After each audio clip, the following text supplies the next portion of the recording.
Eh, Muy buenas tardes, tengan todos ustedes. Agradecemos el que nos estén acompañando esta tarde de lunes 26 de marzo, perdón, lunes 26 de mayo, justamente a esta mesa que se titula La relación bilateral de China con países de América Latina y el Caribe en el marco del eje B, Relaciones Políticas e Internacionales. Esta tarde nos acompaña en este seminario internacional que ha organizado la red eh, China-América Latina como cada año con diferentes iniciativas, justamente con las que estarán participando todos ustedes. Les agradezco enormemente. Me presento, mi nombre es Leticia Arroyo y represento a la Facultad de Ciencias Políticas y Sociales, carrera Relaciones Internacionales y pues seguidora vertiente de justamente todos estos temas ya desde hace algunos años, de las relaciones eh, que justamente tiene México con China, China con México. Entonces, justamente estos temas que nos apasionan nos van a interesar enormemente en esta nueva presentación que van a dar ustedes. Y si no hay mayor inconveniente, vamos a presentar a la candidata a doctor, maestra Sara Albrij, quien estudió ciencias políticas, tiene el grado de Relaciones Internacionales en Georgia Institute of Technology. Actualmente estudia la política exterior latinoamericana frente a China y frente a la competencia geopolítica entre China y los Estados Unidos. También estudia el financiamiento chino en la región y la economía política de las decisiones entre varias opciones para créditos internacionales. La profesora Sara Albrecht nos dará una ponencia intitulada Navegando entre grandes potencias, cómo los países sudamericanos se enfrentan a la competencia entre Estados Unidos y China en el siglo XXI y representa a Centro Boston University Center. Adelante, profesora Sara Albrij. Muchas gracias, Leticia, y muchas gracias a la red por dejarme presentar acá. Es un honor estar en este panel y estoy muy emocionada de ver todos los trabajos este día.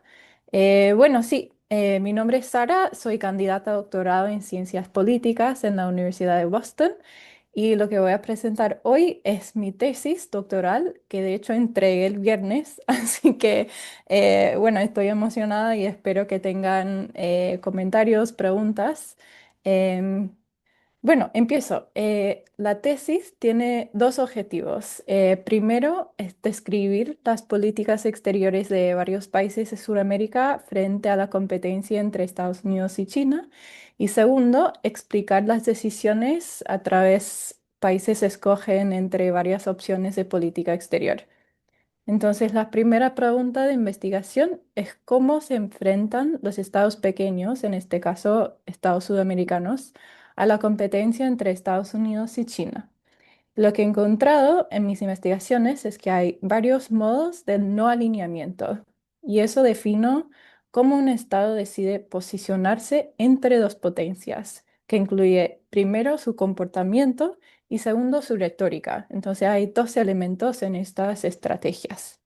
Y he encontrado tres modos del no alineamiento que los tengo titulados en inglés porque la tesis es en inglés, pero son hedging, que viene de la literatura en Asia. El segundo es diversificación, que se basa un poco en la literatura más de América Latina. Y finalmente, concentración. Y para darles un resumen muy breve del argumento, he encontrado que hay un proceso complejo de política doméstica que influye en las decisiones y eso explica por qué los países escogen entre estas tres opciones. Ese proceso involucra élites políticas, grupos de interés y también la burocracia dentro del propio Ministerio de Relaciones Exteriores. Entonces hay varios actores y tienen en cuenta tanto sus intereses materiales como varias ideas sobre cómo funciona el sistema internacional, el rol de China en ese sistema y la identidad del propio Estado en ese sistema también. Voy a pasar muy brevemente por esas descripciones porque voy a hablar un poco más de los casos empíricos luego, pero con respecto a hedging, esa estrategia involucra implementar políticas contradictorias, es decir, en un momento parece favorecer a China, en otro momento parece favorecer a Estados Unidos. Y esa estrategia se acompaña por retórica que señala ambigüedad entre las preferencias. La diversificación implica implementar políticas parecidas con ambas potencias. Entonces, en ningún momento parece favorecer algún gran potencia. Se implementa políticas más o menos iguales con ambos. Y con respecto a la retórica, implica negar tener ni un rol ni una preferencia en la competencia. Y finalmente, la concentración involucra priorizar una potencia con una relación muy amplia, muy profunda, y descuidar un poco la relación con la otra potencia, pero sin cortar relaciones. Y retóricamente implica criticar fuertemente a la potencia menos favorecida. Y creo que esos tres tipos se entienden mejor cuando hablaré de los casos. Para resumir también brevemente, que tenemos 15 minutos, pero este es un diagrama del proceso que mencioné, el proceso de política doméstica. Los élites políticos son los que toman las decisiones y tienen dos influencias importantes.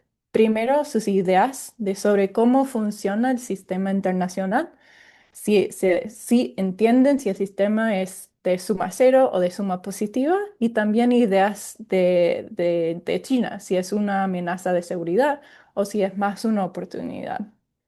Segundo, influyen los grupos de interés. Estos son los grupos en la sociedad, pueden ser gremios, pueden ser sindicatos, pueden ser sectores específicos, depende del país. Pero la pregunta importante es si estos grupos ven a China y Estados Unidos como complementarios o competitivos con sus intereses. Y luego, estos dos actores, los élites y los grupos de interés, promueven una narrativa de su estado, de la identidad de su estado en el mundo. Y en mis investigaciones he encontrado cuatro narrativas en Sudamérica que son, si es un país occidental, un país antiimperial, un país abierto o un país vulnerable. Y estas son las ideas del Estado que justifica un modo del no alineamiento en particular. Ahora voy a pasar a hablar de tres casos, si me queda tiempo.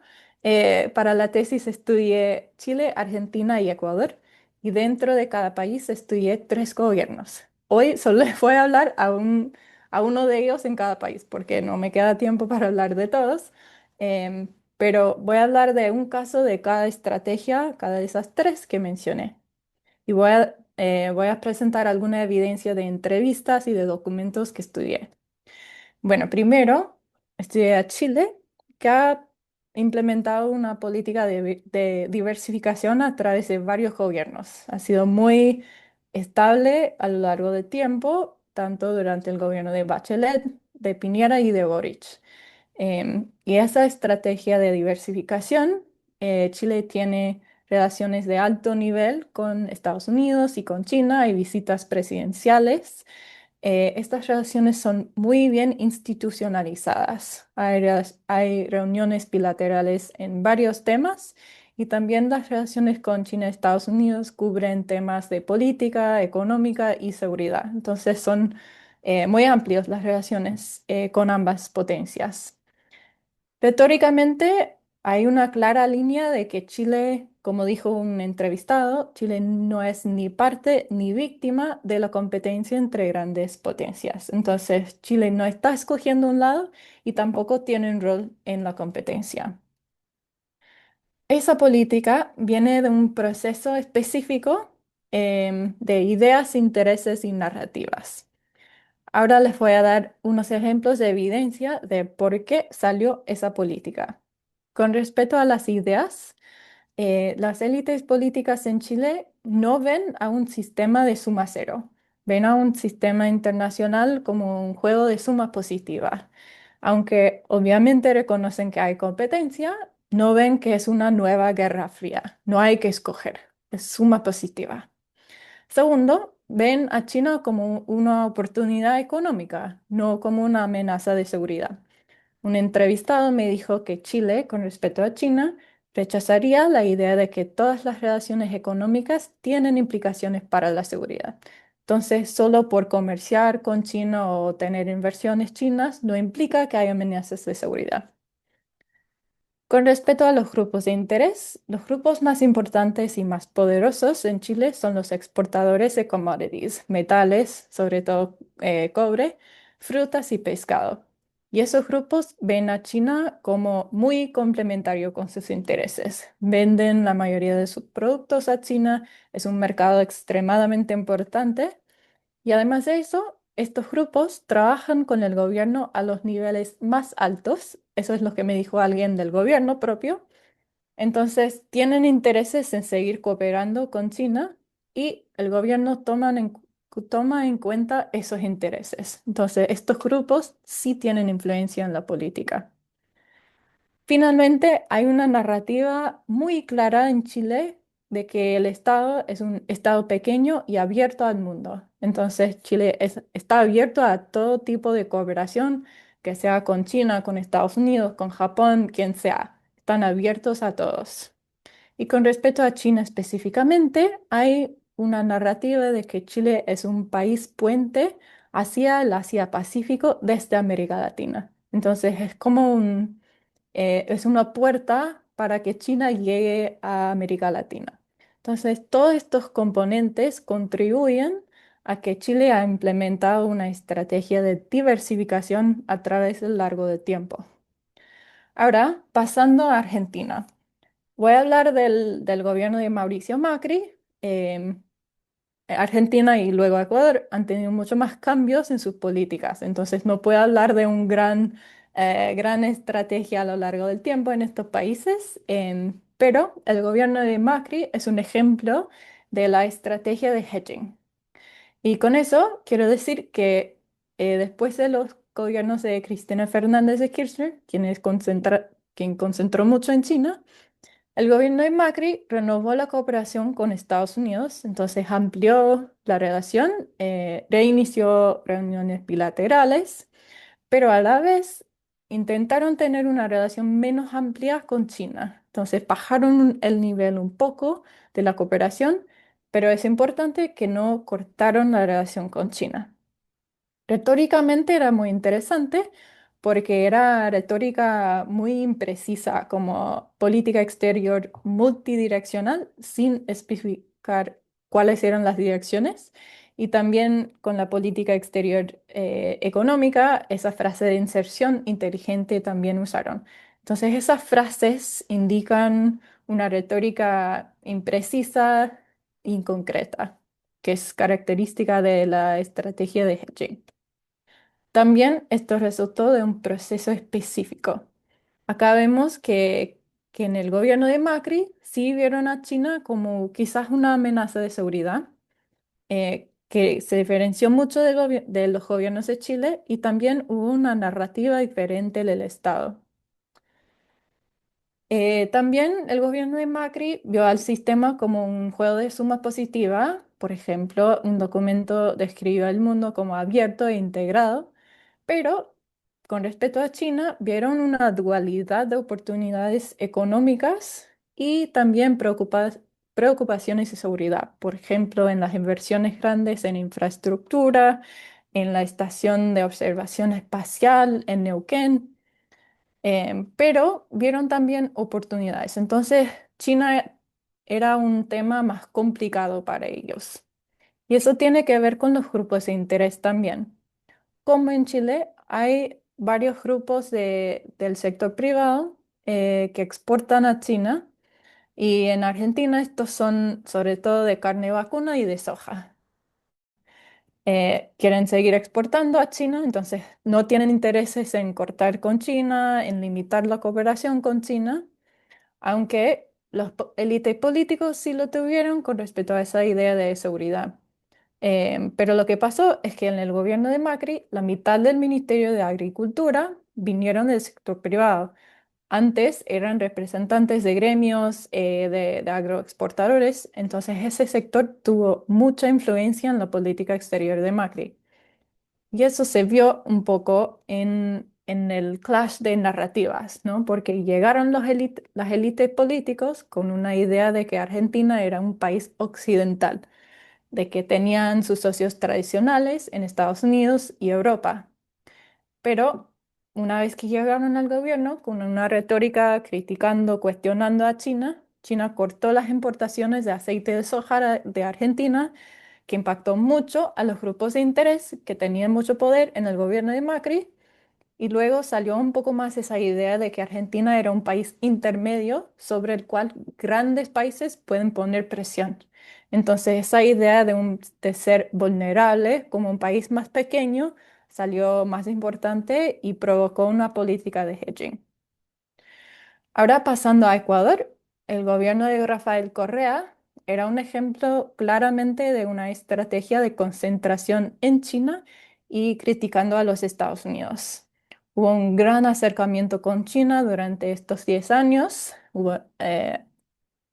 Tenían muchos préstamos, habían varios viajes presidenciales a China. También hubo un distanciamiento importante de los Estados Unidos.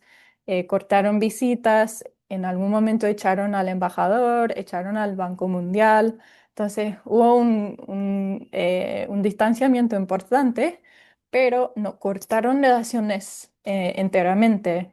Siguieron existiendo cooperaciones en temas de defensa, en temas de seguridad, pero a un nivel muy bajo y sin hacer sin hacer público estas relaciones, porque la retórica del gobierno de Correa era fuertemente anti-Estados Unidos, anti-Fondo Monetario Internacional, más pro-sur global, pro-ola rosa, pro-socialismo. Entonces, este también resultó de otra combinación de ideas, intereses y narrativas.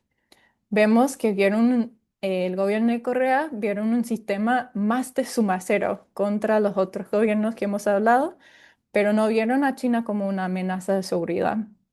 También hubo otra narrativa y otra combinación de grupos de interés. Bueno, sé que me estoy sobrepasando el tiempo, pero muy, muy rápidamente.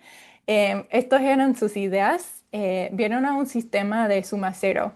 Era una competencia entre países grandes como Estados Unidos y países más pequeños en el mundo de países pequeños en desarrollo. Y el sistema está en transición entre la hegemonía de Estados Unidos y un mundo más multipolar. China en ese contexto era un aliado para los países en desarrollo, una alternativa del mundo occidental capitalista. Los grupos de interés en el gobierno de Corea, de hecho, no tuvieron mucha influencia directa y podemos hablar un poco más de eso en el tiempo de las preguntas. Pero quiero decir que hubo también una narrativa muy fuerte de solidaridad con el sur global, contra la hegemonía de los Estados Unidos, contra el imperialismo de Estados Unidos. Entonces Ecuador se vio como un país antiimperial y eso se basó en ideas de buen vivir, de Suma Causai, basado en filosofía indígena. Vale, para concluir, he encontrado que hay varios modos del no alineamiento que incorporan ideas narrativas y también intereses materiales y que en Chile hemos visto continuidad, mientras en Argentina y Ecuador hemos visto más cambios debido a diferentes combinaciones de variables independientes. Bueno, muchísimas gracias y sí, eso es todo de mí. Muchas gracias, profesora Sara. Realmente muy interesante su presentación. Me resultó muy interesante los esquemas o las diapositivas en donde nos explica justamente el por qué se sustenta esta teoría o este juego de suma cero, ¿no? Es bastante interesante y también, por supuesto, me resultó muy interesante el que China pues haya puesto ojos en un país pequeño como es Ecuador, porque obviamente escuchamos que todas las investigaciones van encaminadas hacia Chile, Argentina, Brasil y México, por ejemplo, por ser obviamente los países más representativos de la región, pero Ecuador realmente poco lo hemos escuchado. Entonces, bastante interesante. Muchas gracias por su participación y a continuación vamos a escuchar al profesor Enrique Altemani, quien es profesor colaborador senior de la Universidad de Brasilia. Lo voy a tratar de presentar brevemente porque es bastante amplia su semblanza curricular. Él es licenciado en Ciencias Sociales por la Universidad de Sao Paulo en el año de 1970, maestro en Sociología por la misma universidad y doctor en Sociología por la misma universidad en el año de 1988. Fue profesor adjunto del Instituto de Relaciones Internacionales de la Universidad de Brasilia, profesor de la Pontificia Universidad Católica de Sao Paulo, investigador visitante del Centro de Investigación en Relaciones Internacionales por la misma universidad y ha sido profesor visitante de la Universidad Estatal de Paraíba. Está presentándonos el tema Brasil-China, una asociación estratégica más allá de lo comercial. Y damos la bienvenida al profesor Enrique Altemani. Adelante, profesor. Muchas gracias. Buenas noches. ¿Está me escutando? Sí. Buenas noches a todos. Es una gran alegría poder participar una vez más en los seminarios internacionales de la rede, iniciativa que desde 2012 ha contribuído significativamente a ampliar el conocimiento sobre las distintas facetas del mundo chino e a contribuir a uma melhor cooperação entre nossos países latino-americanos e China. Pido desculpas por ter problemas para insertar minhas ponências, então eu vou falar solamente assim a apresentação, se me importa. Adelante, professor. Mi tema, como citado, é a relação Brasil-China, uma associação estratégica mais além do comércio. Eu tenho como objetivos alguns interrogantes que são quais são as razões que ao fundo sustentam e dão sentido à relação sino-brasileira. Assim, na primeira parte, buscamos reflexionar sobre as motivações ou diretrizes políticas que definiram os principais movimentos de acercamento entre ambos países e que permitiram manter e aprofundar a relação nos últimos 50 anos de relações diplomáticas. E na segunda parte, se enfatiza a tendência consensual a implementar mecanismos institucionais para reforçar as políticas de cooperação política, científico-tecnológica e econômico. Com o recente crescimento significativo da desconfiança em relação com a continuidade de uma ordem internacional basada em regras, com instituições do sistema multilateral desgastadas e questionadas, com o crescimento dos conflitos internacionais e ameaças de guerras comerciais, se reforça a questão da relevância, importância e papel que a COSBAN, Comissão Chino-Brasileira de Alto Nível de Concertação e Cooperação, como mecanismo de institucionalização de aspectos estratégicos da cooperação bilateral, tiene ou tendrá para manter e garantizar ganâncias mútuas em la associação bilateral.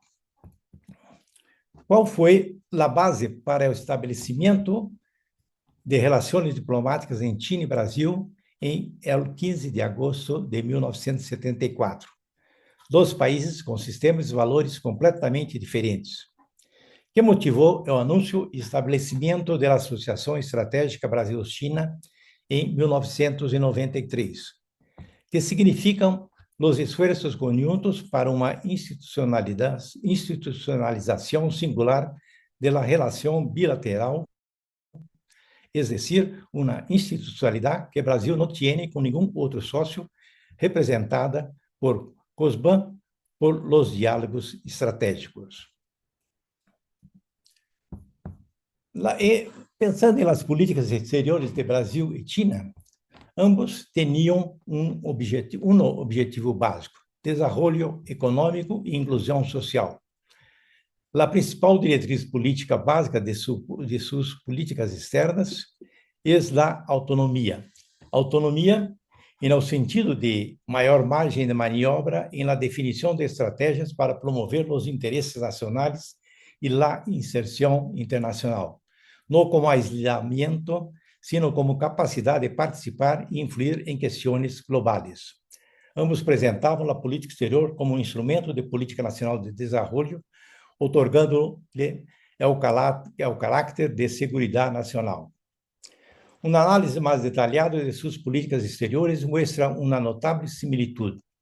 Buscavam uma ordem mundial multipolar, subscreviam o princípio de não ingerência nos assuntos internos de outros países e a resolução pacífica das disputas. Eram grandes países em desenvolvimento, com problemas similares que se vieram afetados negativamente por la rivalidade das superpotências. A base das relações diplomáticas foi o hecho de que se veiam como possíveis sócios para um possível diálogo do Sul global na búsqueda de uma ordem multipolar. Desde a perspectiva de Puig, tinham o mesmo objetivo e, segundo Russell e Tocatlian, buscavam instrumentalizar a autonomia para poder participar nos processos de definição de normas e regras internacionais. Atualmente, com as simetrias acentuadas, encontrar o equilíbrio adequado entre autonomia e dependência é o grande desafio para as autoridades brasileiras e chinas. Em lo estabelecimento das relações diplomáticas, se bem que é consensual que a relação chino-brasileira ha crescido exponencialmente nos últimos 50 anos em diferentes dimensões, comercial, inversões, política, científica e tecnológica, algumas questões aún permitem investigações para uma melhor compreensão.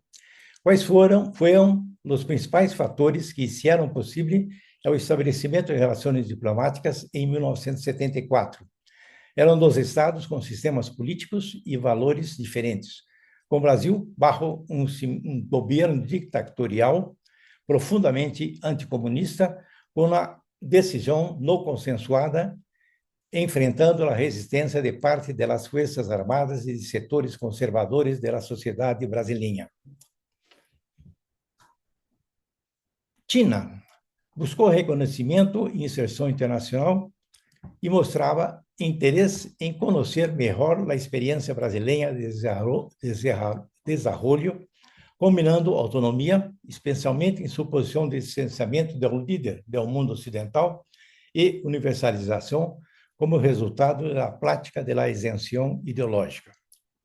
O Brasil viu a RPC, a República Popular de China, retomando seu assento no Conselho de Seguridade da ONU e defendendo os mesmos ideais, um sócio prometedor na defesa de interesses comuns.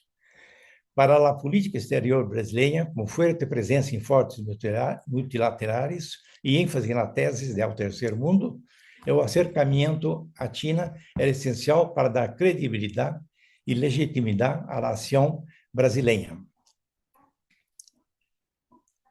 É ilusória a percepção de que uma parte do empresariado brasileiro estava pressionando para aceder ao grande mercado chino. Azeredo de Silveira, ministro das Relações Exteriores, destacou que o aspecto econômico foi indicado só para ser mais aceitável o reconhecimento. Sin embargo, a questão era puramente política. la dimensión económica se desarrollaría a su debido tiempo. Con la visita del presidente Figueiredo,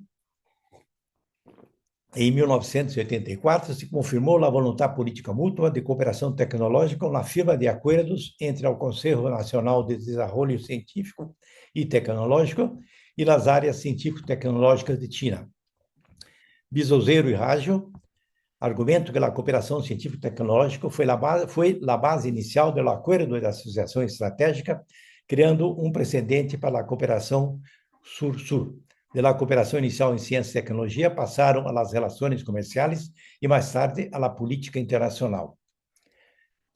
A Associação Chino-Brasileira adquiriu um perfil mais definido em área de cooperação científico-tecnológica com o trabalho conjunto para o desenvolvimento de satélites de teledetecção, CIBERS, a partir de 1988.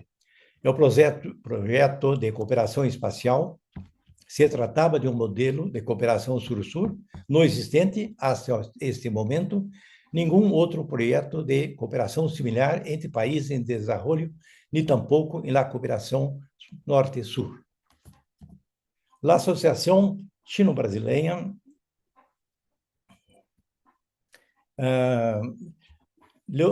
Elodie Brun e Luo señalam que, a diferença de outros países, as políticas implementadas entre Brasil e China incluem pouca cooperação técnica e financeira, centrando-se mais em setores tecnológicos de punta, com expertos de cada lado. Como parte do esforço por recuperar credibilidade e espaço internacional depois dos acidentes de Tiananmen, China anunciou a formação de uma associação estratégica com o Brasil. Em nenhum momento se considerou que uma associação estratégica corresponde a um compromisso de não existir diferenças, controvérsias ou, por outro lado, o apoio restrito, como seria dentro de uma estratégia de alienação automática. Em la prática, reconheceu debilidades mútuas e propôs acercamentos para retomar perspectivas de desenvolvimento e de inserção política e ação na dimensão multilateral. Em consequência, se considera que a relação chino-brasileira, aunque tenha como eje fundamental o desenvolvimento e o intercâmbio comercial, se basa na prática de uma contínua combinação mútua de interesses, de estratégias para promover os respectivos interesses nacionais e de ampliar o potencial de coparticipação no processo ininterrupto de definição das regras do sistema internacional. Trabalhamos, então, com a premissa de que a Associação Estratégica Brasil-China tem uma incidência muito mais significativa nas dimensões política e científico-tecnológico como instrumento para lograr seus respectivos projetos de desenvolvimento econômico. Apesar da assimetria de poder, Brasil ha liderado em diferentes momentos a inserção de temas em la agenda bilateral. China não utilizou sua maior capacidade como instrumento de poder ou uma atitude cautelosa para evitar processos que possam gerar fricções com Estados Unidos.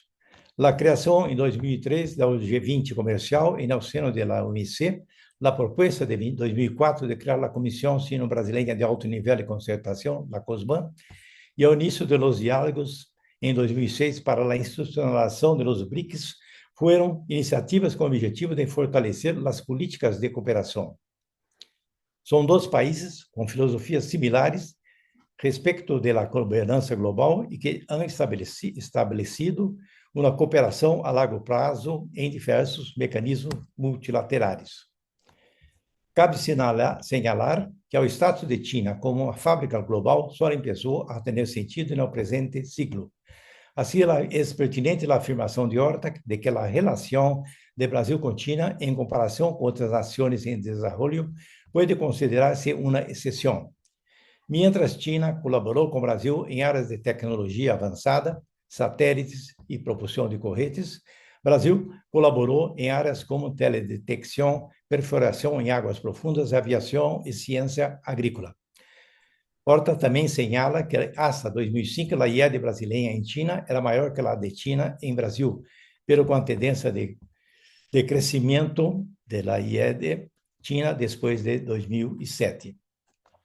Debido a la ¿Podremos? complejidad y diversificación de la relación chino-brasileña, la creación de COSBAN inició la tendencia de implementar mecanismos para institucionalizar aspectos estratégicos de la cooperación, promover la asociación estratégica, el desarrollo conjunto, el progreso social e impulsar la cooperación sur-sur.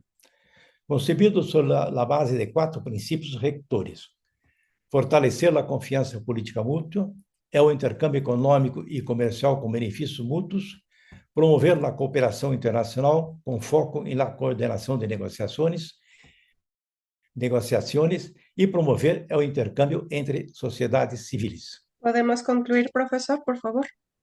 Sim, a conclusão será um pouco mais confusa, porque, bom, em princípio, alguns pontos comuns possibilitaram a continuidade e profundização da associação a longo prazo em los 50 anos de las relações diplomáticas.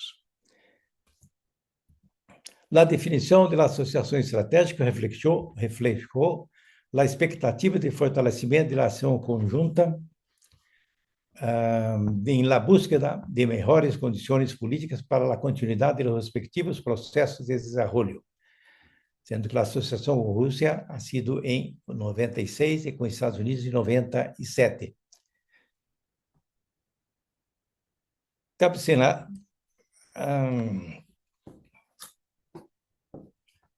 então, concluindo, Castro Neves considerou que um tema relevante foi a disputa china-estadunidense, especialmente no ascenso da alta tecnologia, no contexto do ascenso da China e a preocupação norte-americana por manter sua hegemonia. Agregou que o deterioro entre as duas potências conduziria inevitavelmente para uma nova Guerra Fria e que, em algum momento, nos veríamos obrigados a tomar partido nessa disputa. Se entenda que a questão não é necessariamente tomar partido, sino manter a coerência e as diretrizes básicas que Brasil e China apresentaram durante os 50 anos de relações diplomáticas e incluso durante os 20 anos transcorridos desde a criação de la COSBAN. Muchas gracias. Muchas gracias, doctor Enrique Altemani. Muy interesante su participación, principalmente en todo lo referente a cómo Brasil ha ido pues defendiendo su autonomía, ¿no? Justamente que esto es lo que le ha permitido establecer nuevas conexiones, nuevas relaciones, como bien nos comentó usted, tanto comerciales, de amistad, eh, también por supuesto políticas a través de las relaciones diplomáticas con China. Entonces es bastante interesante el tema de la autonomía que se maneja en Brasil. Y vamos a dar ahora paso, muchas gracias, doctor. Vamos a dar paso a escuchar la presentación el- del profesor maestro en ciencia política, Jorge Antonio da Paz Ribeiro, quien es licenciado eh, en ciencias políticas.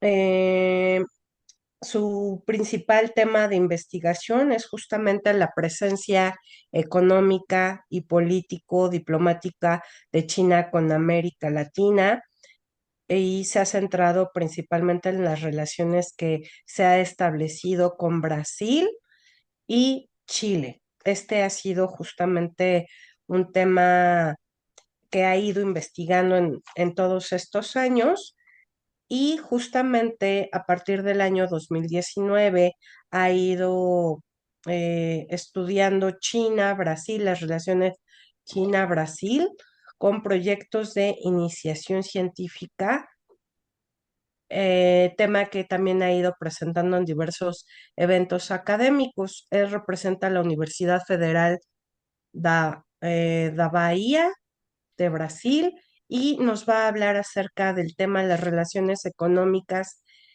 y político-diplomáticas entre Chile y China en el contexto de la proyección internacional de China y sus relaciones con América Latina. Le damos la más cordial bienvenida al profesor Jorge Antonio de Paz Ribeiro. Adelante, profesor.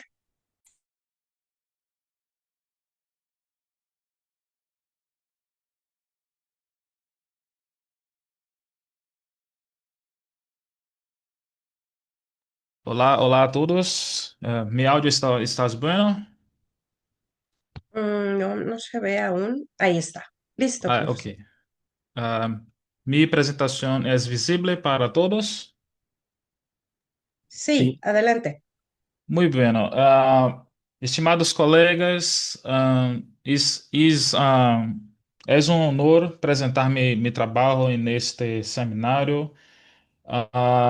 Intitulado Las Relações Econômicas e Político-Diplomáticas entre Chile e China de 2000 a 2024, en el contexto de la proyección internacional de China y sus relaciones con América Latina. Todavía, yo soy un estudiante de maestría en Ciencias Políticas pela UFBA. No soy mestre ainda, pero estoy en el proceso.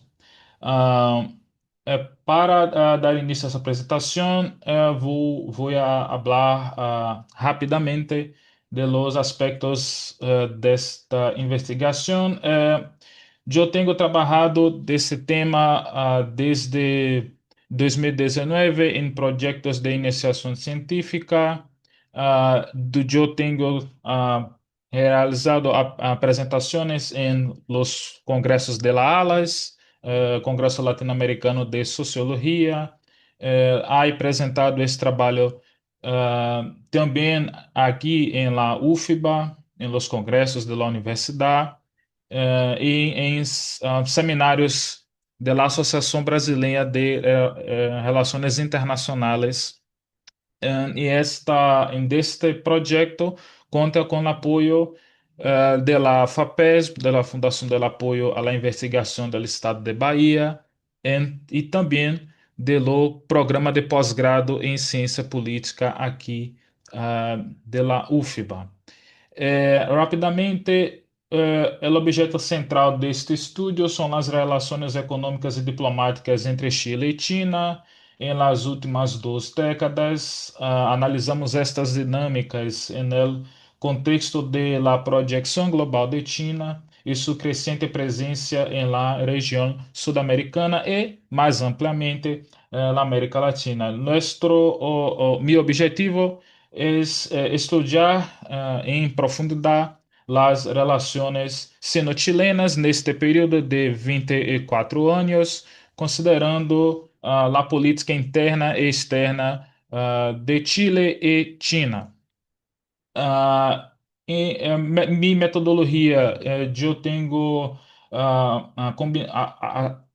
combinado enfoques qualitativos e quantitativos, utilizando um estudo de caso, e eu tenho utilizado também análise documental e estatístico em diálogo constante entre os dados e lo marco teórico estruturado em estudios del Estado latino-americano, considerando os processos de globalização, del neoliberalismo em la região e de la dependência, estudios específicos sobre China, sua projeção internacional, suas relações econômicas e diplomáticas com a América Latina em geral e especificamente no caso chileno, pero como também estudos, trabalhos, discussões acerca da política chilena em seu plano interno, em plano externo. Bom, a continuação centraremos na projeção internacional de China e lá avaliação de suas relações com a América Latina. Para entender a projeção internacional de China, é crucial analisar seu cenário interno. Destacamos a recuperação de sua soberania depois da Revolução de 1949, dentro com um projeto nacional muito próprio e mobilizando suas capacidades estatais, o que permitiu a reconstrução do poder nacional chino. Continuando com o cenário interno, um rito fundamental foi a abertura econômica gradual e controlada a partir de 1978, ah, lideradas por Deng Xiaoping. Estas reformas estatais permitiram à China um desenvolvimento econômico de maior intensidade, marcando sua integração em la economia mundial. En el escenario externo, un factor clave fue el acercamiento entre China y Estados Unidos, lo que facilitó la inserción del país asiático en el sistema internacional, especialmente tras el fin de la Guerra Fría y la disolución de la Unión Soviética. Esto representó, por supuesto, su integración en el sistema internacional. Finalmente, en el escenario externo, las relaciones diplomáticas con los países latinoamericanos se desarrollaron significativamente después del ingreso de China a la Organización Mundial del Comercio, OMC, entre 2000 y 2001. Y ha habido una énfasis creciente en la relación de China con esos países latinoamericanos y caribeños a través de la CELAC, relaciones que han evolucionado desde 2008, marcando un claro acercamiento ainda más de los países de la América Latina y el Caribe con China. Passando a alguns resultados preliminares, analisaremos as relações econômicas, começando por el comércio bilateral neste período de 2000 a 2024. Eu tenho dados hasta 2023. Nesse período, as exportações chilenas totalizaram 388 mil milhões de dólares. El cobre es lo principal producto exportado, con casi 76% del total, valorado em aproximadamente 263 mil bilhões de dólares. E a participação china agregada, somada durante esses 23 anos, alcançou 24,6%, por delante de países como os Estados Unidos, Japão, Coreia do Sul e Brasil. Aí temos a evolução da participação china nas exportações chilenas. É algo muito notável. Em 2005, a participação china em las exportações de Chile representava 4.900 milhões de dólares, 11,5%, e em 2023 ha chegado a 38,2 mil milhões de dólares, com um valor de 38,6%. Hablando de las importaciones ahora, hay un valor agregado de ese mismo periodo por 266 mil bilhões de dólares.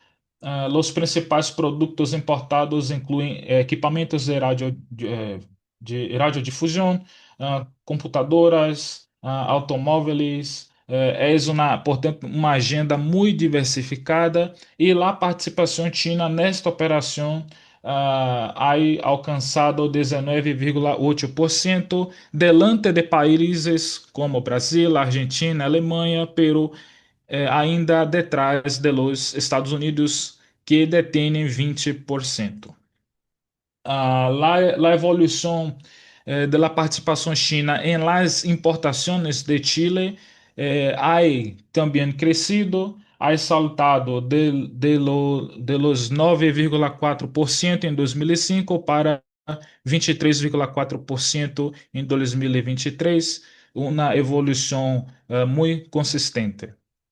Agora, hablando rapidamente, alguns resultados sobre os capitales chinos em Chile, os investimentos, os projetos, empresas. Los capitales chinos han llegado a Chile através de diversas modalidades, como préstamos, financiamentos e inversões diretas. Ah, Essas atividades destes capitalistinos han se manifestado em novos projetos ou iniciativas Greenfield, projetos existentes, iniciativas Brownfield, em, e também fusões e aquisições, merge and acquisitions. Y los principales sectores las principales áreas de actuación de estos capitalistinos son la minería, la infraestructura, los alimentos, energía eléctrica y transmisión en servicios. Aquí tenemos alguns exemplos de empresas chinas em Chile, la BYD, la Huawei. Há bancos chinos também em Chile, como o Bank of China. Temos também la Sinovac. Enfim, há muitas empresas chinas em Chile, o que há demonstrado o crescimento de los capitales chinos no Chile.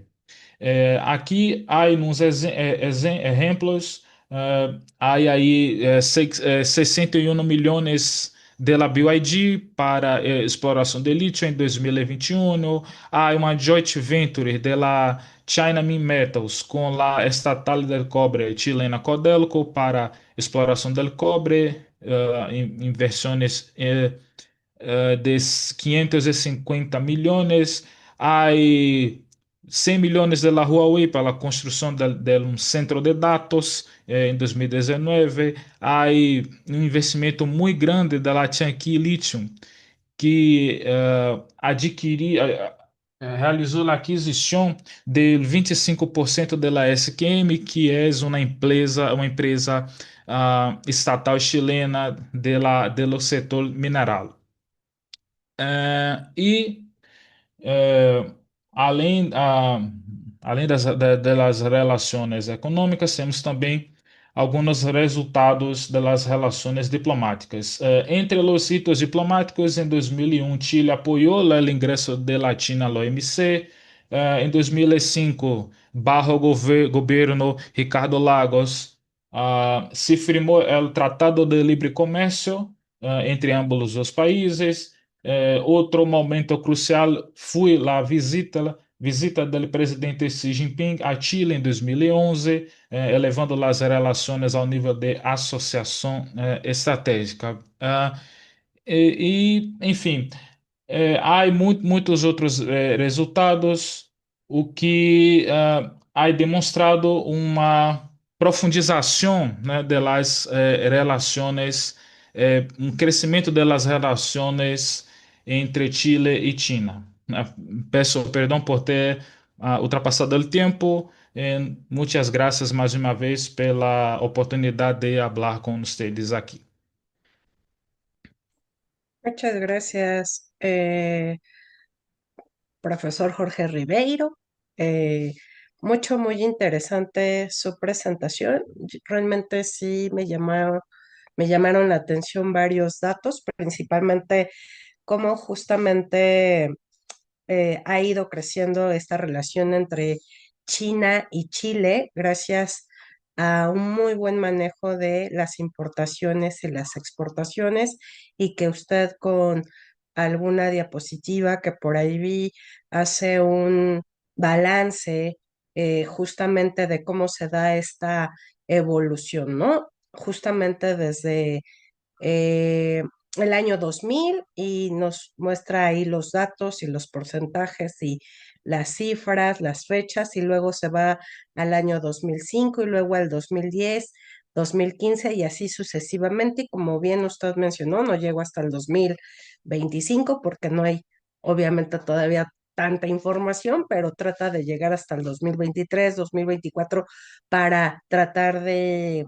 englobar toda esta evolución tan interesante y algo que me llama mucho la atención, pues la presencia de cada vez más las empresas chinas, pero ante todo de bancos chinos en Chile. Entonces, bastante interesante esa información, profesor, y bueno, pues le agradecemos enormemente también su participación. Y ahora vamos a dar la palabra al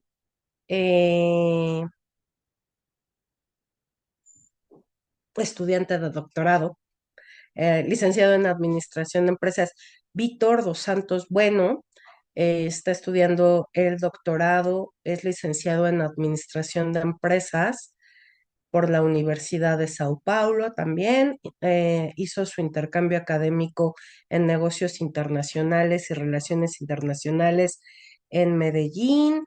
eh, Cursó la maestría en la Universidad de Integración Latinoamericana. Actualmente estudia en la Universidad de Brasilia el doctorado y está investigando el tema de las relaciones entre América Latina, China y Estados Unidos.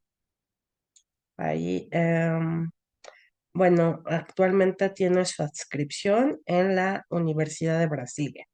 Y los ejes de conocimiento que maneja son economía, comercio e inversión y las relaciones políticas internacionales. El tema que nos va a presentar es Brasil versus las relaciones chino-estadounidenses en el tercer mandato de Lula. Adelante, profesor Víctor dos Santos. Bueno, bienvenido. Muchas gracias, Leticia. Creo que están todos mirando, ¿cierto? Listo. Sí. Entonces, solamente antes de empezar, yo también soy, fue un error de mi parte de no he ponido en la descripción, pero también soy profesor del Instituto de Pesquisa y Desenvolvimiento brasileño en Brasilia, es IDP, acá. Y hoy voy a hablar, obviamente, en español. Yo voy a intentar hacer lo acento de México, pero como percebes, tengo un acento que a veces es un poco colombiano también. Ah, pero vamos a intentar y a veces será también un portuñol como nuestro profesor Enrique también se pasó. Entonces, primeramente, muchas gracias por me recibir aquí. Yo voy a hablar un poco sobre el triángulo relacional de Brasil versus las relaciones chino-estadounidenses en el tercer mandato de Lula. Y para empezar, un poquito del contexto que es necesario saber antes de este tercer mandato de Lula. Algunos de ustedes probablemente saben, pero nosotros tuvimos una ruptura en la política externa brasileña con lo antecesor de Lula, que era Jair Bolsonaro. Cuando nosotros hablamos de las relaciones de Brasil con los Estados Unidos y Brasil y China durante el gobierno Bolsonaro, nosotros tuvimos situaciones distintas. En el primer punto, en el nivel institucional, nosotros tuvimos algunos conflictos de negocios con China. El ejemplo principal es el caso de la tecnología 5G en la subasta del 5G en Brasil. Pero también durante la pandemia, nosotros tuvimos algunos conflictos entre los discursos del presidente Jair Bolsonaro en relación a la China, pero esto nunca se concretizó, nunca se alisó en un efecto directo de la parte política o económica entre Brasil y China. Pero es importante decir que había esta situación no muy amigable, especialmente del gobierno brasileño de aquel tiempo. Por otro lado, nosotros también tenemos en el mismo periodo dos presidentes de los Estados Unidos. Lo primero es Donald Trump, Donald Trump 1.0, nosotros estamos viviendo ahora los 2.0. Jair Bolsonaro con Donald Trump era muy, muy cercano de la parte principalmente de Jair Bolsonaro, no tanto de Donald Trump. Esto tenía como una parte que fue considerada por algunos de los estudiosos de relaciones internacionales de Brasil, un periodo de una política externa llamada de subserviente. Es como se acercar demasiado de visiones de la ideología de los Estados Unidos en aquel momento. Y esto obviamente creaba algún conflicto entre Brasil y China, no solamente Brasil y China, algunos otros países también. Pero cuando nosotros tuvimos el cambio de Donald Trump para el gobierno Biden, se quedó claro que el alineamiento entre los Estados Unidos y Brasil no era algo entre estados y sí entre gobiernos. Entonces nosotros tuvimos la situación que Jair Bolsonaro tomó más de 30 días, si no estoy, si no cometo un error, como 38 días para reconocer la elección ganada por Joe Biden aquel tiempo. Entonces, esto demuestra justamente cuando se mira que el profesor Enrique había explicado un poco de la política externa brasileña, que hubo una ruptura que en el empezó desde la redemocratización de Brasil. Nosotros tuvimos políticas externas volvidas para la autonomía, la participación de agendas internacionales de integración con Fernando Henrique Cardoso. Nosotros tuvimos una política externa mucho volvida para la diversificación con Lula 1, Lula 2 y los gobiernos de Dilma y un cierto como aislamiento internacional con el gobierno de Temer que se pasó por un golpe de Estado acá en Brasil, institucionalizado, pero un golpe blanco. Y nosotros enteramos lo que debería ser la normalidad de un gobierno en política internacional con Bolsonaro que no se fue. Por eso todo eso se cambió cuando Lula, al ganar las elecciones en 2022 y empezar en 2023, con la situación de traer el Brasil para la discusión internacional nuevamente con sus características propias de sus gobiernos, el gobierno de Dilma también. Por esto, esta investigación se desarrolla principalmente en tres objetivos. Lo primero es analizar los discursos que buscan aproximar la parte económica y manteniendo la autonomía brasileña, justamente como el profesor había dicho anteriormente, para que no tenga mucha dependencia de un parcero u otro. Esto también es llamado en otro sitio de equidistancia, que yo voy a hablar después. Mirando también los documentos que firman la disposición para avanzar en las agendas comunes, tanto entre Brasil y Estados Unidos, y Brasil y China, y también buscar por conflictos declarados o potenciales entre estos actores durante el periodo de 2023 a 2024, que es los dos primeros años de gobierno Lula. La hipótesis es que Brasil es pragmático en cuestiones de comercio e inversión y crítico de las posiciones estadounidenses sobre temas de gobernanza global. La metodología que nosotros estamos utilizando hoy es un método de recopilación de información con análisis de documentos oficiales y método de análisis de contenido, estudio de caso comparativo. Es importante la parte de análisis de documentos oficiales, es que nosotros tenemos en mente que a veces, como nuestra amiga Zara había dicho en su presentación, lo discurso no es la realidad que se pasa al final. Entonces, la búsqueda de esta investigación es mirar exactamente o propiamente qué se pasó al final de todos los documentos oficiales o los discursos oficiales son una forma de encontrar esto. Yo también estoy basado en una teoría china, en una teoría que se encuadra dentro de la Escuela China de Relaciones Internacionales, que es llamada la teoría relacional, que viene de un libro llamado La teoría relacional de la política mundial. Es una herramienta analítica que busca entender la relación como un recurso. Es un recurso que es compartible,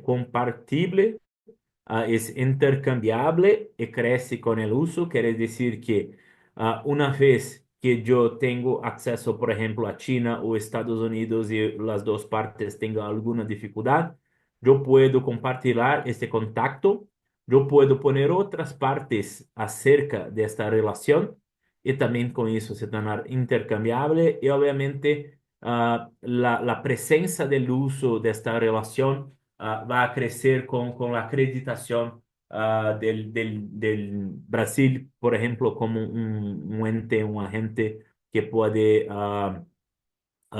ayudar en negociaciones específicas. Una citación de lo libro, entonces, Ian King, quien es de autor de lo libro, relación como un recurso de poder significa que o ator que tiene el poder lo poder que tiene el actor viene de sus relaciones con los otros. Esto entra en un concepto muy importante de Brasil que es la equidistancia, que justamente no tener dependencia extrema de uno o tal vez dos potencias, pero también no se quedar cerca de una potencia en cuanto va versus la otra. Então, isso cria a possibilidade del Brasil ser um centro relacional entre Estados Unidos e China, um hub, como o autor utiliza em lo livro em inglês. Relational power as relations excludes unilaterality. Basically, está diciendo que las relaciones se quebran con la unilateralidad. Un ejemplo que podemos mirar del caso de Brasil con Estados Unidos y China es de septiembre de 2024. Solamente para posicionar esa idea de las relaciones como forma de poder, en septiembre de 2024, las dos Fuerzas Armadas de Estados Unidos y de China estuvieron en Brasil, en el interior de Brasil, para un ejercicio militar conjunto. Es algo que no es normalmente mirado por otras partes, especialmente después de las tensiones de Trump y Biden también entre Estados Unidos y China. Mayoritariamente, cuando nosotros pensamos en relaciones internacionales de las cuestiones de poder, es importante que lo relacional se quede entre lo estructural y lo agencial. Lo estructural son los conjuntos de organismos que los países practican poder, como por ejemplo lo FMI o los BRICS, serían como estructuras que son casi impessoales, pero tienen mucha fuerza para utilizar. Lo agencial es justamente los países con sus poderes, con sus capacidades, sea hard powers o soft powers también. Lo relacional es justamente en medio de esto, donde usted puede utilizar este tipo de contacto para lograr soluciones que no son tan simples de serem hechas con una forma relacional más branda. La política externa autónoma y pragmática de Brasil justamente empieza en 2020, se vuelve en 2023. Esta foto es muy interesante porque es la de reunión de G20 en Brasil. Y que nosotros tenemos Lula en medio y después tiene India al lado, Estados Unidos y después América o la África del Sur y China del otro lado. Es una imagen perfecta de la equidistancia que representa el simbolismo que es algo que necesita respetar una relación entre Brasil y Estados Unidos. Se escogió hacer esto al mismo tiempo que se hace con China. Es justamente por esto que la investigación que se toma durante todos los 2 años iniciales de Lula y se va hasta el final del gobierno Biden, tiene 2 casos iniciales que vengo a traer para ustedes. Son los 2 primeros contactos personales y oficiales de Lula con Joe Biden y con Xi Jinping. Ambos se pasaron en el primer año y fueron como una agenda con un mes de distancia entre los dos. Es importante mirar que en 10 de febrero Lula fue a los Estados Unidos y tuvo 5 eventos oficiales con Joe Biden. Mayoritariamente tuve reuniones institucionales políticas, esto quiere decir hablar con el Partido Demócrata, con Bernie Sanders, obviamente tener una discusión bilateral entre Estados de Brasil y los Estados Unidos. Lula tuve una reunión de sindicatos de unión en aquel sitio también y tuve una entrevista y fotos oficiales. La misma idea, 2 minutos después de 2 meses, lo siento, después de eso, pero creo que 2 minutos también. Nosotros tuvimos un encuentro de Lula con Xi Jinping y que tuve o doble de los eventos y un poco más distinto los contactos, o que va de encuentro que Enrique estaba hablando en su ponencia. Yo voy a hablar un poquito más rápido. Entre la agenda de Brasil y China, por ejemplo, nosotros tuvimos después de la agenda oficial encontros de pesquisa, de comercio y obviamente de investimentos, de inversiones en el escenario brasileño. De declaraciones conjuntas, nosotros tuvimos del lado de los Estados Unidos algo sobre la defensa de la democracia, algo que estaba afectando a los Estados Unidos y tuvimos problemas en Brasil también, hasta hoy nosotros tenemos. Discusión sobre derechos laborales y el reconocimiento de los Estados Unidos por el proceso que nosotros tuvimos en Brasil.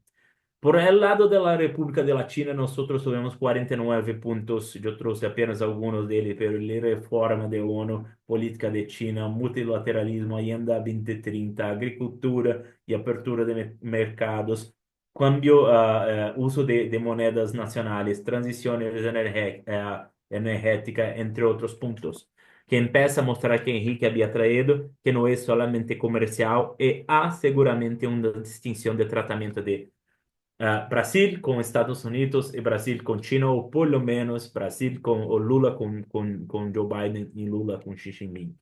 Los temas bilaterales es lo Fondo Amazonia con los Estados Unidos y derechos sociales y laborales. En el lado de China, nosotros tuvimos diversos documentos de cooperación, no solamente de inversión, pero también de ciencia, tecnología, comunicación, agricultura, y lucha contra desigualdades económicas, entre otros acuerdos comerciales también. Y ya me voy para el fin, 2 minutitos más. Temas no bilaterales. Se queda un encuentro entre paz na Rusia y Ucrania en ambos los casos, pero la cuestión ambiental mayoritariamente en los Estados Unidos, la importancia en fortalecer la democracia, discusión de Consejo de Seguridad, la reforma. El lado de China, algo que no es necesariamente bilateral, pero el Banco del BRICS, un instrumento multilateral, y también la Organización Geopolítica Mundial, que Brasil y China intentan cambiar. Yo voy a pasar la parte de discurso con Biden, pero es solamente para decir que estaba haciendo un movimiento de agradecimiento por Biden, porque Estados Unidos fue muy importante durante la parte de elección de Lula, no por apoyo, pero por garantizar que no hubiera un golpe militar en Brasil, como hoy se ve mucho más claro que en aquel periodo. Entonces, los movimientos del ejército americano para no influenciar, para dejar que las Fuerzas Armadas brasileñas pudiesen hacer algo.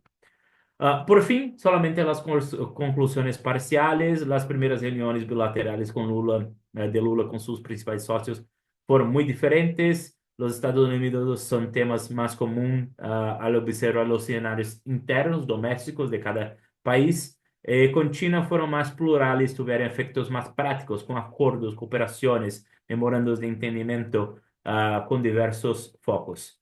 Para el final, las referencias, y dejo también acá mis contactos y el QR code. Lo QR code es para los que quieren conocer lo grupo que nosotros, yo y Víctor Moura participamos, que observa China, que lo Netting Tank que nosotros tenemos no solamente en Brasil, pero en varios países lusófonos, pero también tiene hispanohablantes, caso quieran participar o entrenar su portugués o su portuñol también, están todos invitados.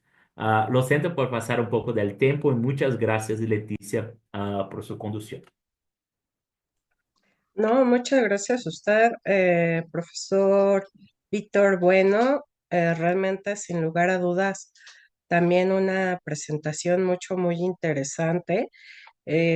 Estaba obviamente comentando que justamente toda esta mesa fue de autores y de ponentes e invitados, profesores invitados, todos provenientes de Brasil, y nos alegra mucho y les damos, por supuesto, la más cordial bienvenida y agradecemos ante todo el interés de participar en esta iniciativa. La verdad es que es mexicana, justamente que tanto el doctor Enrique Dussel y el doctor Ignacio Martínez y la doctora Yolanda Trápaga han ido impulsando durante tantísimos años y como bien dijo el doctor Enrique Dussel en la mañana, la red China América Latina ya es enorme y ustedes enormemente hacen justamente esta participación así de grande, ¿no? Me da mucho gusto. Es la primera vez que a mí me toca estar en una mesa en donde hay tantos profesores invitados de Brasil. Pues muy bienvenidos y yo antes de continuar, porque ya vamos a finalizar con la siguiente participación, los quiero invitar a quienes nos acompañan esta tarde a formular algún tipo de pregunta o algunas preguntas que vayan teniendo para nuestros profesores invitados. Muchas gracias por su presentación, profesor Víctor.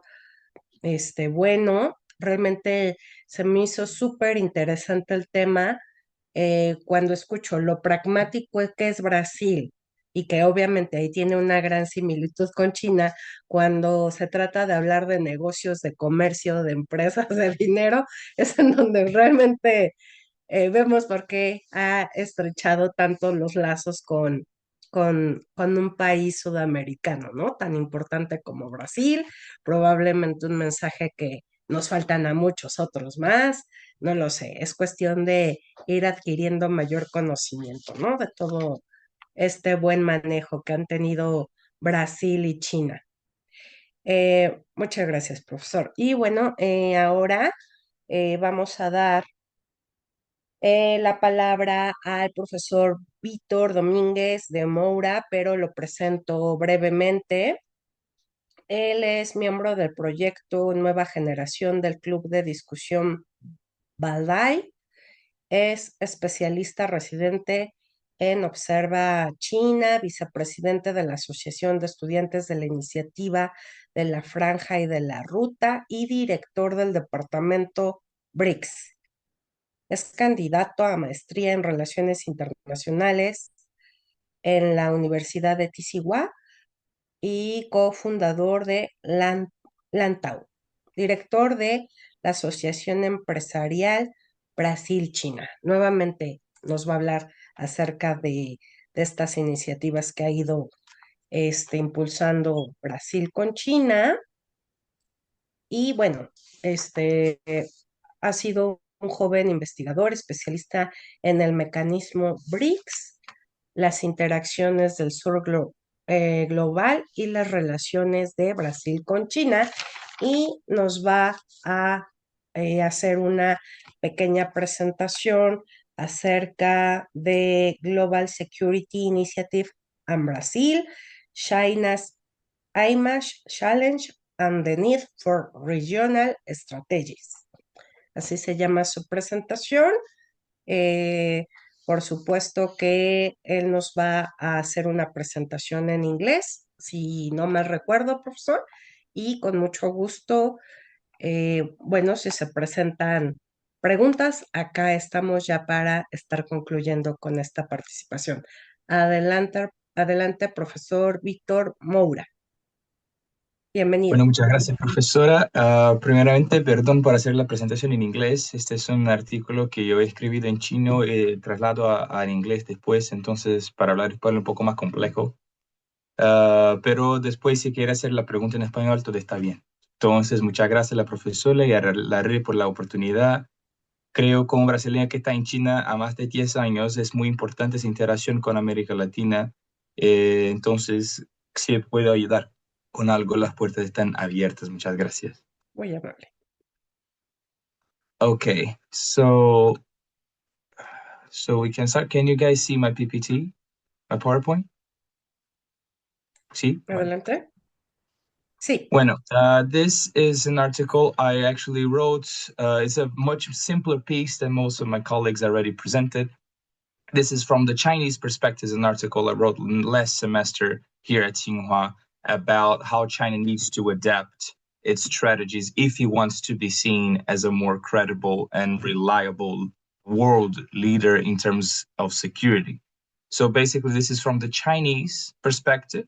So therefore, some of the context I provide about Latin America, I'm going to skip through it because you guys are already very familiar with it, but that is not always the case in China. China is still learning about Latin America. There's still a long way to go.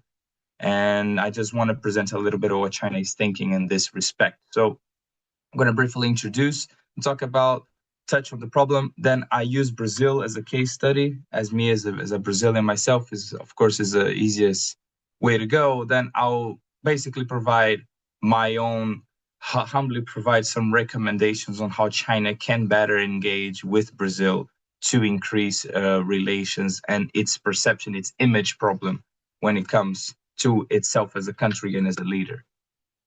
So basically, what we call the GSI, so the Global Security Initiative, is basically part of the Community of Shared Future for Mankind, which was introduced by President Xi Jinping at the Boao Forum in 2022. Basically, I won't dive too deep into it to not take much of your time, but it's basically built under 4 key principles, which are 4 types of security: common, comprehensive, cooperative, and sustainable. So basically it goes beyond the traditional security issue, and it goes way beyond military affairs. China defines the non-traditional aspects of security as, for example, food security, which is called 粮食安全, and then other also internet security, finance security. There's different levels to it. And China advocates now that to build the GSI, so this Global Security Initiative, it is necessary that countries cooperate together in these different areas. So it goes way beyond military affairs and the military aspect of international relations. It's way more complex than that. So China is basically creating this, and this is part of this Community of Shared Future for Mankind, which is basically the idea of integration. It's still a very abstract concept. I'll touch a little bit deeper on it later. But again, it's part of a vision China has of what a future global world order might look like. So what is the issue here? Basically, when China comes to the front of the stage and tries to advocate for a new security framework, that requires leadership. That requires the ability of China to be seen as a leader, and leadership requires trust, right? Countries and people in general don't follow nobody or another country they don't actually trust. In a moment in a world order that trust is so low, and the realists would argue that trust never existed in the first place, there is an existing trust deficit about China's security role. There is an embedded deficit of trust on why we see China. I think this was already touched upon by many of my colleagues here.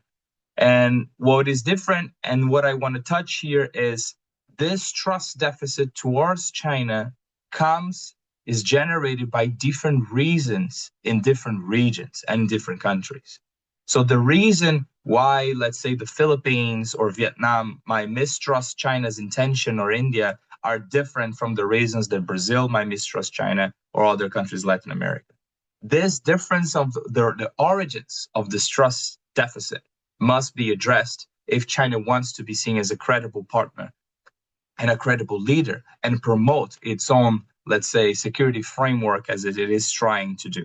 So my point here with this to my Chinese colleagues was China needs to regionalize and understand each region's perception on its own. China has an image problem that is very chronic here in Chinese international relations, and he must address it if he wants to be seen as a credible leader. If he doesn't want to, that is okay. But the moment you start advocating for a global framework on security and global governance, trust becomes key, and China needs to build trust on regionalizing its own strategies of interaction. So the objective of the study is understand why the trust deficit exists in the Brazilian case, and then propose diplomatic strategies to tackle that.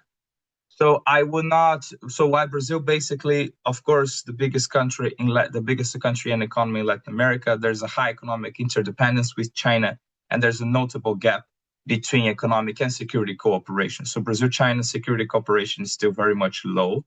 And although economic cooperation is reaching all-time highs the moment we speak, and there's a unique historical, ideological, and also geopolitical context between the relations of these two countries. I also put this picture here because I would like to share a personal experience. I was able to join for this business forum 2 weeks ago with President Lula here in Beijing, and there's a huge delegation from the Brazilian government, 11 ministers, 2 state governors, and I was able to see firsthand how the new government, the Brazilian government, is actually tackling the Brazil-China relations and how China is actually receiving it.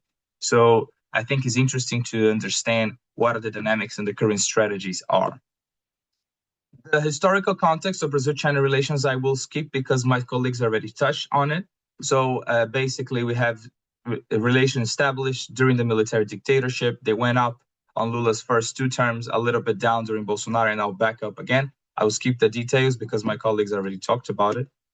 So, but why does this trust deficit about China comes? And first of all, you need to understand the ideology factor still plays a role here.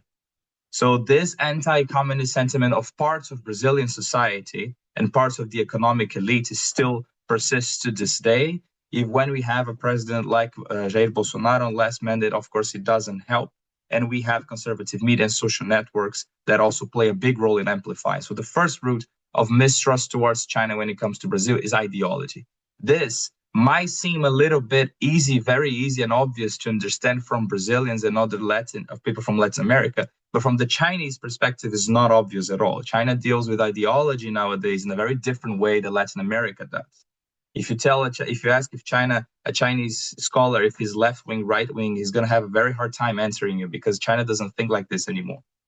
So the first one is, of course, I need to understand the ideology role that still plays a factor in Latin America.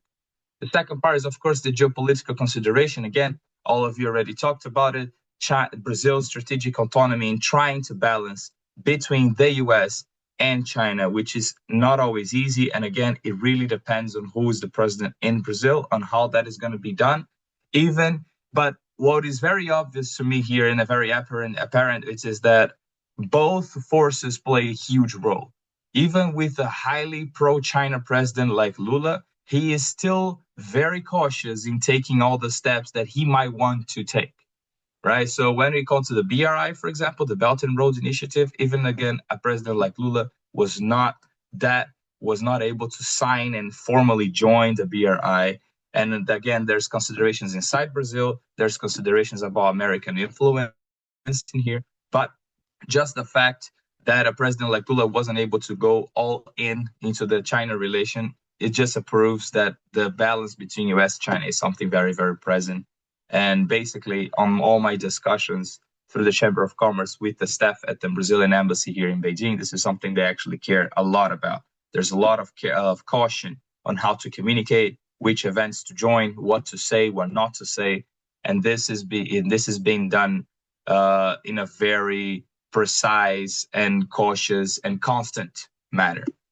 So again, when it comes to rhetoric, President Lula already said there's a cautious support for the GSI, for this global security initiative advocated by China, but still not full-on endorsement. So again, he didn't join BRI. He still hesitated in fully endorsing the GSI. So even though he personally might support China 100% or very close to 100%, the real life forces play a huge role here.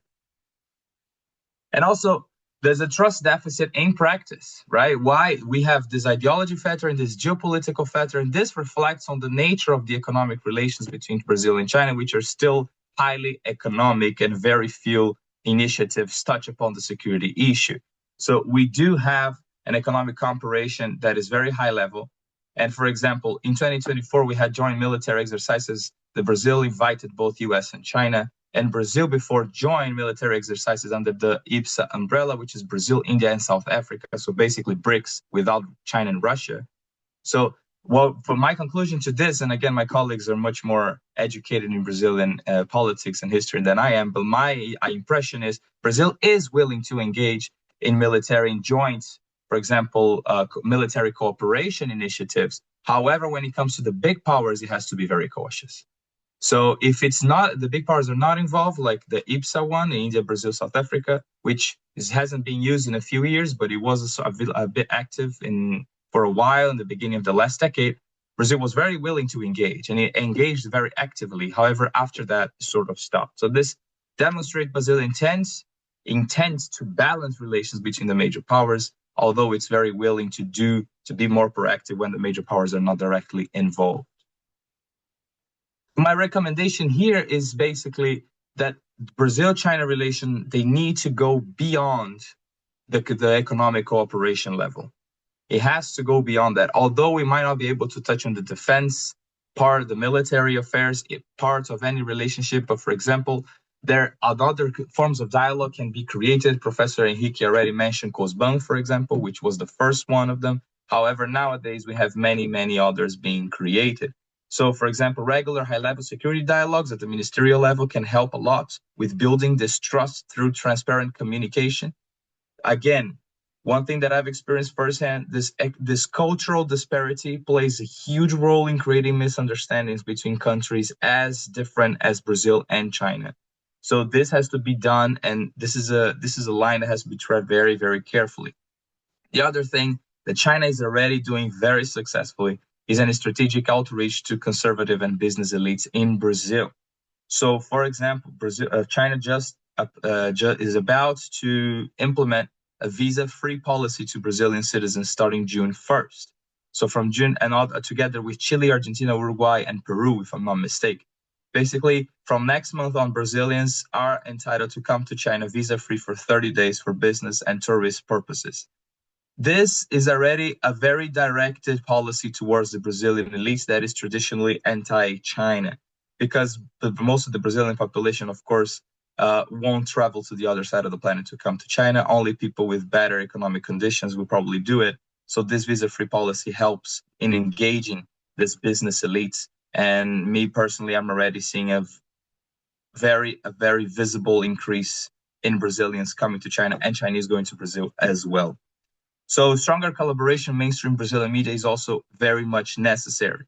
If you go to Avenida Paulista in São Paulo, for example, CNN, the American outlet, has a huge building in the middle of the avenue. However, 2 blocks down, there's the biggest Chinese outlet, CGTN, that has a very small office and only a staff about 10 to 15 people, and they're all Chinese nationals. So China needs to do a better job in engaging. For example, CNN delivers news about Brazil in Portuguese by Brazilians to Brazilians. So it's just an American company talking about Brazil to Brazilians. And China, no. China still has Chinese staff that is writing about China to Brazilians in a very non-effective way. And again, talking to some of these Chinese journalists in Brazil and here in China, they recognize this need of localization of how you deliver media. If Chinese media is all it wants to be present, I think is more than welcome, but it has to be more effective in the way it engage with the local audience. The fourth recommendation, which was also highlighted by President Lula, was the establishment of joint research institutions and scholarships. So increase people-to-people exchanges on the educational level. We need more Brazilian students here in China. I study at Tsinghua University, which is the biggest university in China, and there's a remarkably low number of Brazilian students here, which is not proportional to the importance of Brazil-China relations. Okay, so like there is a visible way, although there are more Brazilian students in other universities, but still this is just an example of how there's still a high and a very large room for improvement in this area. Of course, the infrastructure part, especially when it comes to high tech and the agricultural sector, is important. This is already being done, but this has to continue to be done because the agricultural sector in Brazil is also one of the most ideologically anti-China sectors of Brazilian society, although China is their biggest customer. So they're always very pragmatic about it. But if you want a deepen engagement, it needs to go beyond that. And of course, as we can see here, this impact, Brazil has a highly qualified labor force when it comes to high tech. So China could establish these joint research institutions to use Brazilian local labor to develop Chinese technologies and adapt it to Brazilian reality. And this can be done. This will increase highly bilateral relations. And of course, the BRICS platform, which is the part that I study the most, to reduce sensitivity of bilateral security talks. So if you touch upon the security aspect of relations more constantly, slowly over time, it might reduce its sensitivity and people will get more familiar with each other. And the BRICS cooperation mechanism is already being used it started with economic issues, transcended to finance, and now it talks about cultural exchange and people-to-people exchanges. So it's already became an organic matrix of interactions that is very hard to understand, but still China could use the BRICS platform to reduce the sensitivity of the security cloaks. To finish, as I'm reaching the time limit, trust deficits exist. They're already there for different reasons, depending on the different aspects. In Brazil, it comes from an ideological vision of the communist China, and also geopolitical factor between the need for Brazil to balance between Brazil and China. But to go over that, China needs to engage in a regionalized manner, meaning it needs to develop regionalized or even country-specific strategies to go over its image problem. That is a chronic issue in China. China has a very hard time selling itself in a way as a reliable partner when it comes to anything beyond economic cooperation. And to do that, it needs regionalized strategies that are built on local factors, local sectors of local societies, and etc. So basically, this is what I wanted to share. Thank you very much. Obrigado. 谢谢. Muchas gracias, profesor Víctor Moura, de Moura, de Moura. Muy interesante, por supuesto, su participación. Lo que comentaba yo en algún momento, ¿no? Creo que nos queda claro que no son las mismas relaciones que mantiene China con todos los demás países latinoamericanos, sudamericanos, centroamericanos, por supuesto, mucho menos con los centroamericanos, pero hay una gran iniciativa por parte del gigante asiático para establecer cada vez más vínculos cercanos, ¿no? Que nos ayuden justamente a la cooperación y obviamente su presentación nos deja muy claro esto, ¿no? Se me hizo muy importante la trayectoria histórica y económica que finalmente ha ido teniendo Brasil, eh, justamente a lo largo de estas relaciones China-Brasil, muy interesante, pues les permite manejar, obviamente, nuevamente el tema de la autonomía, del cual también hablé en algún momento en alguna de las otras presentaciones, y esto es lo que les ha permitido un muy buen balance que se tiene que dar entre China, Brasil y la relación que existe con Estados Unidos, ¿no? No hay una fragmentación tan directa de alguna manera. Creo que se me hace muy interesante cómo lo ha ido manejando Brasil. Y también eh, este tema que nos comenta acerca de las relaciones, bueno, yo le llamo relaciones puente que se tienen que establecer en todo momento con las instituciones de cada país y con la academia, ¿no? A través de los centros de investigación, las universidades, las academias, todo esto que justamente nos conlleva a la cooperación, ¿no? Y en algún momento a transferencia de conocimientos, a transferencia de tecnología, de innovación y muchas cosas que afortunadamente Brasil pues tiene un paso adelante en ello, ¿no? Respecto a muchos otros países de la región latinoamericana y justamente es esto lo que se tiene que aprender eh, y bueno, pues principalmente esos serían mis dos comentarios, ¿no? A su presentación. Le agradecemos, por supuesto, esta participación tan ejecutiva respecto a la postura brasileña. Y bueno, al parecer no hay alguna pregunta. Yo no sé si alguno de ustedes como invitados quiera emitir un comentario final y mientras damos unos minutos más a que se emita algún tipo de pregunta, algún comentario final. Profesora Sara, adelante. Sí, solo quería decir que este panel ha sido muy educativo para mí, que no estudio Brasil, pero ha sido muy interesante aprender la experiencia de Brasil, cuáles cosas se pueden ver que son compartidas entre Chile, Argentina, Ecuador y Brasil, cuáles son cosas diferentes. Así que muchísimas gracias a todos ustedes por educarme un poco y muy interesante todo el panel y gracias Leticia por su moderación. No, no, gracias a ti, Sara. Efectivamente, muy interesante. Nos vamos con 2 horas muy importantes e intensas e interesantes de la estrategia brasileña. La verdad, ahora vemos por qué hay estas igualdades, desigualdades, ¿no? Finalmente en la región. Entonces, muy interesante también para mí. Profesor Enrique Altemani, ¿algún último comentario breve?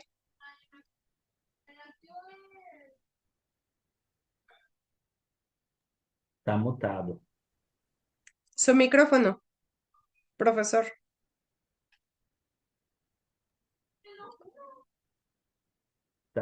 Estava mutado, Henrique, a gente não te ouve. Profesor Altemani, Sí, eso, sí. Oh, disculpa. no se preocupe. Vamos, solo um comentário final. Que se disse a menudo que é uma ilusão, um erro que o Brasil persiste em cooperar com China, quando se sabe que é o país já tuvo uma experiência de apoiar incondicionalmente a Estados Unidos e quando esse se convertiu em superpotência, nem sequer recebeu plátanos. Em qualquer caso, não se trata de um novo pacto não escrito. Não é uma aliança, é uma associação estratégica. Não é algo no escrito, é uma estrutura institucional destinada a garantizar a continuidade, a coerência e ao consenso da associação. O acercamento aos Estados Unidos, na primeira metade do século XX, tuvo como objetivo evitar intervenções militares na América do Sul. Oliveiros Ferreira señala que Estados Unidos não aprendeu a tratar a los aliados como tales, solo como subordinados. Mientras que en la relación chino-brasileña, el objetivo es la cooperación con vistas a los respectivos desarrollos y revisión de las normas internacionales. Solo eso. Gracias. Muy amable. Profesor Víctor Bueno, ¿algún último comentario que quiera hacer? Creio que solamente queria agradecer a todos. Eu tenho, na verdade, eu tenho duas perguntas. Eu poderia ser ou não? Claro que sí, adelante. Perfecto. Entonces, mira, primero es para el profesor Enrique sobre la COSBAN que estaba hablando antes. Ah, nosotros no entramos la iniciativa Franja y Ruta, la Belt and Road Initiative. Y yo escuché de muchos compañeros tuyos y profesores míos que la COSBAN podría ser una opción que podría alimentar la integración con China sin entrar en la Belt and Road Initiative. Yo sé que no era la intención esto, pero gustaría de saber si usted miró algún movimiento de la COSBAN con una intensificación de cooperación con Brasil después de no entrarmos en la iniciativa de China. Antes de usted responder, una para Víctor Moura también, que usted está diciendo de los testes de confianza por región. Entonces, que los tópicos de Brasil son distintos de Filipinas, que son distintos de, de África del Sur y todo. Pero, ¿usted ya miró algún país o algún movimiento de China que logró a sacar o reducir la desconfianza? Creo que son estas mis preguntas. Muchas gracias, Isara. Yo me quedé muy contento también con su presentación de Jorge, que completó más Sudamérica y toda la conversación de América Latina. Muchas gracias, profesor. Adelante.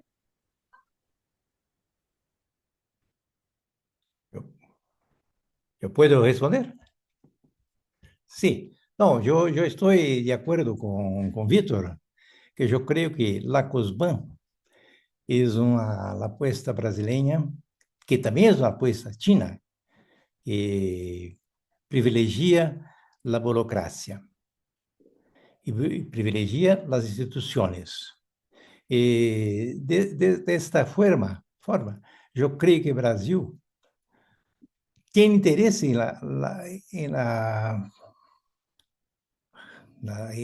adherir, pero mantiene la COSBAN como una relación directa con China, né?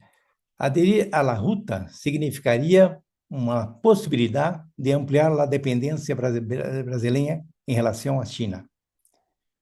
Então, para o Brasil, é muito mais importante manter um canal direto com China, sem se posicionar, sem se subordinar a uma instituição china. É isso que eu penso e trabalho com isso.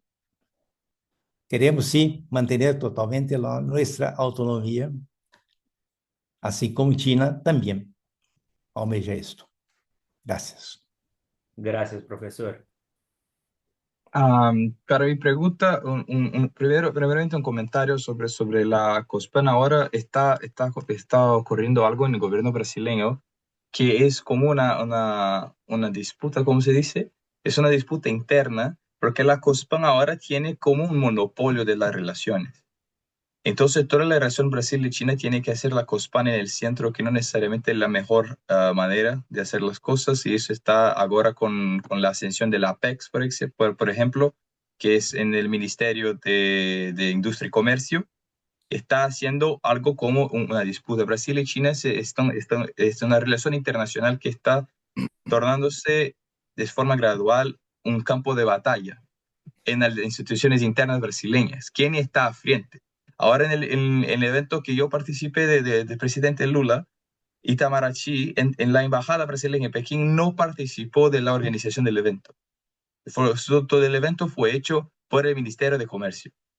Entonces está un movimiento interno. Hice algo de Brasil. El mayor problema de Brasil ahora con China es que Brasil sigue sin una estrategia clara de qué quiere con China.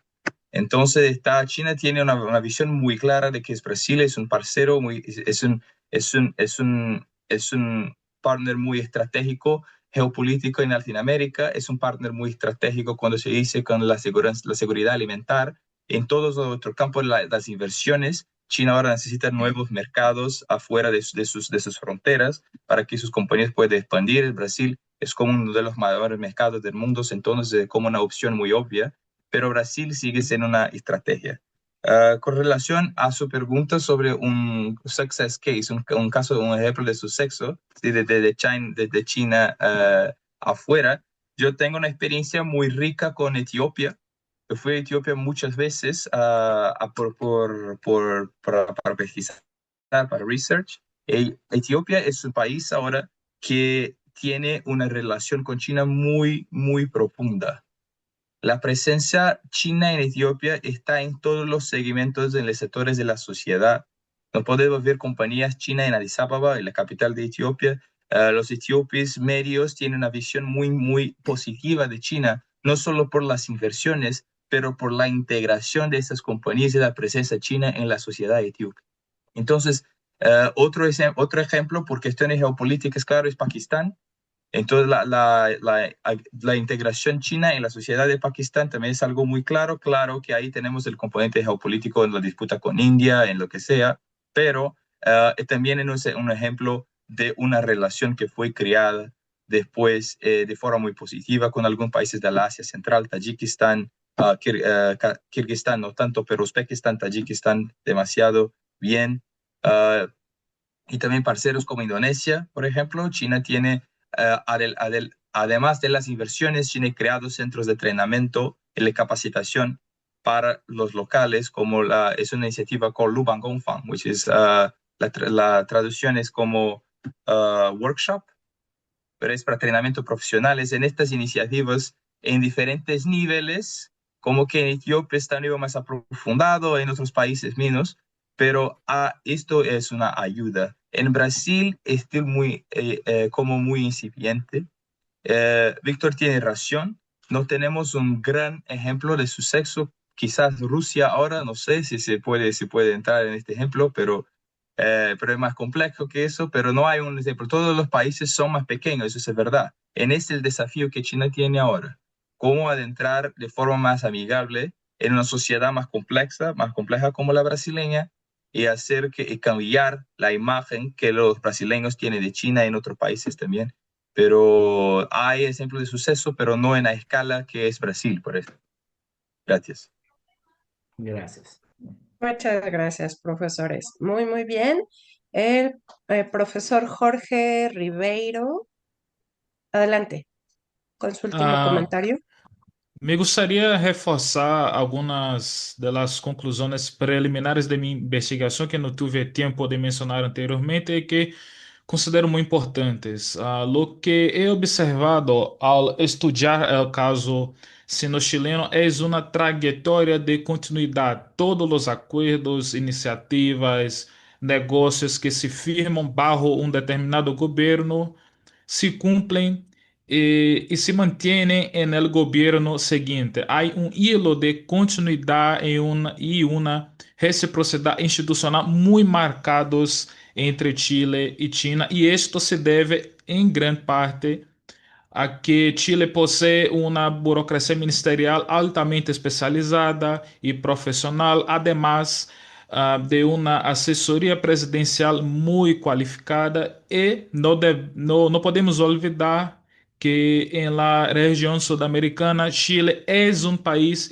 institucionalmente estable y organizado, con una política externa muy bien definida, lo que contribuye enormemente a una relación fructífera con los chinos, tanto desde el punto de vista diplomático como económico. Esto es mi breve comentario. Por supuesto, me gustaría agradecer una vez más a la rede académica, a todo su equipo por la realización de este seminario y por la oportunidad de estar aquí presentando mi investigación en curso y aprendiendo de las presentaciones de los colegas aquí presentes. Muchas gracias más una vez.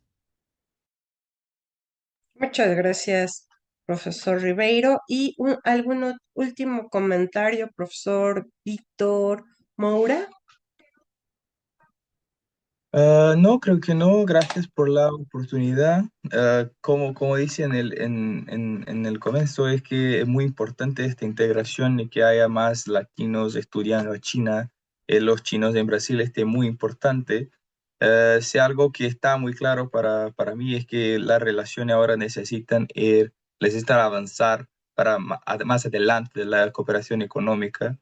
Y esto es importante, es esencial y hay beneficios para todas las partes. Podemos hablar acá sobre el equilibrio entre las grandes potencias que los países latinos tienen que hacer, algo que es muy más complejo para México, por ejemplo. Pero nadie está defendiendo que las relaciones tienen que avanzar con todos, creo. Como se dice, China, el componente cultural es un problema muy grande, que es difícil de arreglar, porque la diferencia es tan grande, la forma de pensar. Entonces, si hay proyectos como este, están haciendo una gran contribución para mejorar esta situación. Entonces, muchas gracias por la invitación y espero participar nuevamente. Gracias. Así es, así es. Muchísimas gracias. Yo coincido con ustedes.